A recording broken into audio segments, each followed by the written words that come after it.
The Shield, Avatar, Baghdad Cafe, a ticker-tape length of film and television roles in your quiver, I would say. But where does Home Again sit in terms of social and political relevance in this catalogue?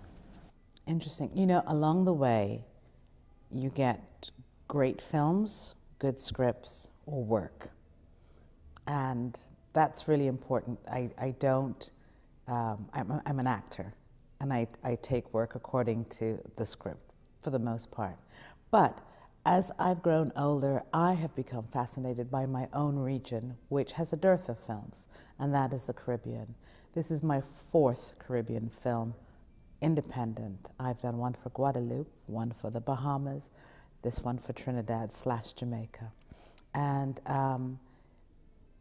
I think I've sort of spread the word that I'm interested in stories from this area, and as long as the scripts have merit, I'll be happy to be on board.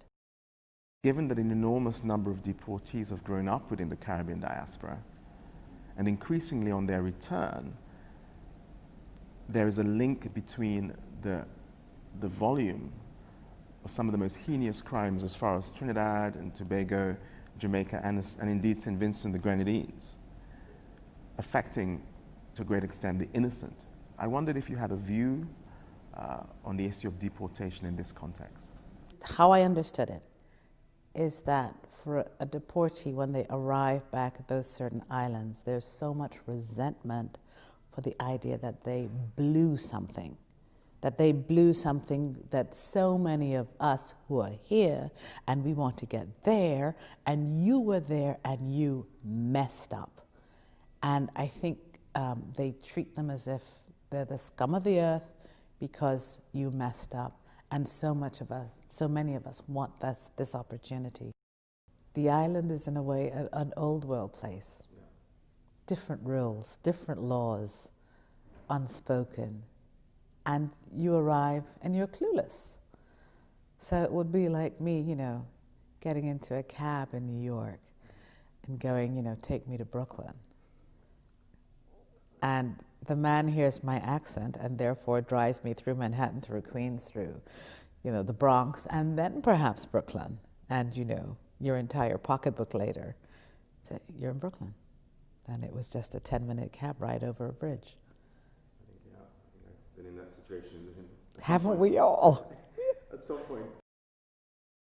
You're quoted as saying, and I paraphrase here, that as a young girl in the boarding school, you loved the laughter and that your antics and performances made your classmates laugh, and that you enjoyed that aspect of acting. But yet somehow the roles that you play embody and characterize strong, no-nonsense women. But I wonder still if you still enjoy making us laugh, and if at some point we might see you in a full comedy. In real life, I'm considered incredibly funny, very smart with a quick tongue. But I'll tell you what has happened to me as an actor whose underbelly is an activist. The power of television is one of the most extraordinary things I've ever seen. And the majority of my roles where I complete something is in television. I would say that I've had a fantastic cameo life in film, but I haven't been able to arc a character from beginning to end as I have in television. And in television, you're seen by so many more people. You're in their living rooms, in their bedrooms. You have an intimate world with people. And the power of television is such that prior to all those strong women that you saw, I actually played lots of victims, lots of women who sold their babies for crack, or women whose husbands beat them up. And the reaction on the street of, girl, it's just like that, isn't it? I was like, this is too powerful. And people begin to believe in stories and also believe in the lack of possibility and the lack of hope. And I decided to change that. The easy thing about television is once you've done something well, we'll call you, oh, we're going to have another victim-y kind of role. Would you do that? She needs to cry on the dime. And after a while, I thought, you just cannot do this with good result. And so that was when in my career I became an actor / activist, because you could see the power of television. And so you want to move things, tell stories that will move you. And I saw results of this. People would come up to me in the street and go, God, you had such authority. When I saw you, I decided I'm going to have my daughters, really work out, try to get to this school or that school, or I want to be a judge. I was just thinking I would be a clerk. I'm going for the whole hog. And I was blown away. I was blown away with that kind of power of suggestion. And you realize that if you're fed a diet of crap, you create crap. CCH, how then do you measure your own successes? Is it applause? Is it box office success? Or is it something much more personal? Well, I'm slightly schizophrenic, because the artist in me wants to be the artist who can do anything. I can play any lawless person, any nasty, low life, high life, authoritative. I want to be able to do all of those things, the artist in me. The activist in me is a great observer. And you can really see the effect that you have. I saw the effect in theater when we would work in the parks and do plays. And a great many of the masses never made a distinction between fiction and reality, because so many of the plays are based in real life, and it reflected a lot of people's lives. So it felt like the real thing. And so you have to stop and decide. And I think it was very empowering for me. Now, of course, I feel like I'm ancient and I should be able to play whatever I like, and I can't get the last dominatrix before the body falls apart completely. They're things that you would like to do. CCH, you spent your formative years as a young girl in boarding school in England, in Sussex, I believe. But I wonder if you still had an affinity to the UK, to Sussex, whether it's in terms of friends, the culture, perhaps. All of the above.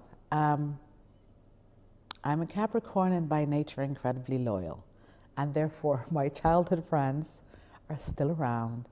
So Julie Cook and Ian Catt, who I had breakfast with this morning, and I let everybody know that I'm passing through, and they don't live in London, and they came down from Sussex, up from Sussex, sorry, and to have a glimpse and a quick chat and watch the film. So I'm very proud of the friends that I've made, and also I think one of the reasons that my voice is interesting is because I am this casserole of a Caribbean, British, American sound. And invariably, people kind of ear turn, because it's not that it's not American, it's not that it's not British, it's not that it's not Caribbean. So you're a fantastic amalgam of all the... I really am. I am so colonial, it's a... ACU really is about lifestyle, and indeed a Caribbean lifestyle. But away from the film set and during your time filming in the Caribbean, are there particular features of Caribbean life or lifestyle, the people perhaps, that you would always treasure? I'm sure this has to do with being from the Caribbean, because I know that you have heard, oh, what are you, Jamaican? You've got like 5 jobs or whatever. And that saying, to me, is every immigrant has 5 jobs. Every immigrant does more than the ones that I know. And because I have an artistic bent, it's not just theater. I love art. I have the only museum of contemporary art in Dakar, Senegal, with my husband, the first privately owned one. I have an art collection. I like to talk about visual art, about emotional art, about temporary happenings. I like all those things. I like you to be well fed. I consider that an art. I like to welcome you and entertain you. I consider that an art. But I think that is a fundamental part of the Caribbean, that we do that. And there's another thing that I like to promote is what I call an emotional art. African people are considered emotional. And for years, it has been considered, a negative thing. Oh, you're so emotional. Why can't you calm down? I think this is a visceral, powerful energy to be emotional. And so when I watch myself sometimes on film with new directors, and they would much rather can you just make it a little smaller, a little more, not too fussy. So my husband's just been stabbed, and I should go on the internal or small. No!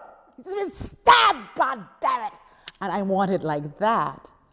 And I think this is an essential part of an emotion, an energy and a flash of fire that we all have. It sits in the spinal cord somewhere. Yes.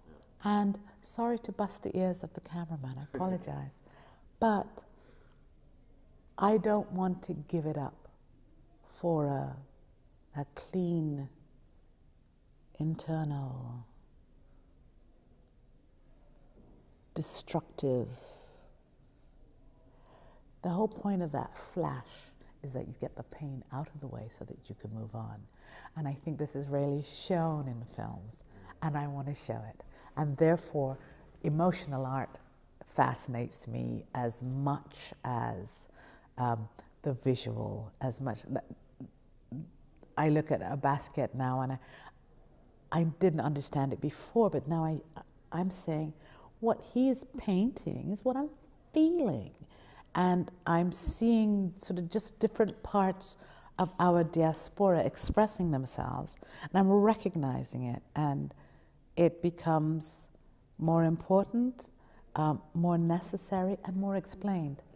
And I think that's really essential. And so now, when I speak with directors who do, and I said, you know what, I really understand that, but I want the opportunity to do it this way, not because it's the wrong way, but because it's different. And sometimes it's hard for them to accept, and other times they give you a crack at it, and I appreciate that. Get your way? Well, the wonderful thing about film is that you can get your way all the time, but you don't necessarily see it as a final result. Yeah.